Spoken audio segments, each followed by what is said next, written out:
always as simple as glancing at a digital clock or pulling out a smartphone. Way back in the day, our ancestors had to get a bit more creative. Time was, and still is, incredibly important. It marked when to plant crops, when to harvest, when to perform sacred rituals, and even when to pay taxes. But without the convenience of modern technology, ancient civilizations had to rely on the natural world to keep them in check. The sun, the moon, the stars, even the changing of the seasons all played crucial roles in their timekeeping. They built intricate devices like sundials and water clocks to help them keep track of the hours, days, and months. So these folks had no wristwatches or smartphones to keep them on schedule. What a nightmare, right? But hey, we're just getting started. Guess what was the earliest type of clock? No, it wasn't a sundial. It was the celestial bodies, the sun, the moon, and the stars. Yeah, you heard it right.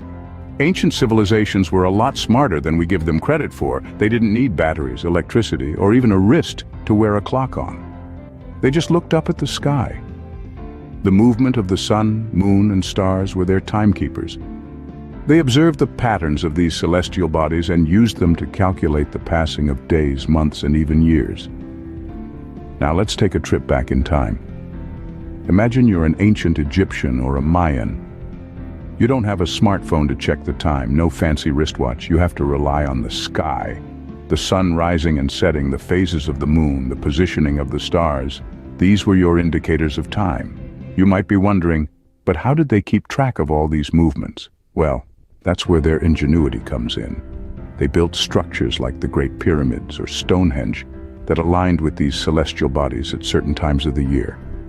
These weren't just architectural marvels, but also sophisticated time-keeping devices. And it wasn't just about tracking time. This knowledge also helped them in agriculture, navigation, and even religious rituals. They could predict the changing of seasons, navigate the vast oceans, and plan their festivals. All thanks to their understanding of the celestial clock. But let's not forget, this wasn't an easy task. It took them generations of observations and calculations. And remember, they didn't have calculators or computers. It was all done with their minds and basic tools. Talk about brain power. So the next time you're lost in the woods without a compass, look up. You might find your way back, or not. Now, let's talk about the ancient version of wristwatches. No, they didn't strap sundials to their wrists, as fashionable as that sounds.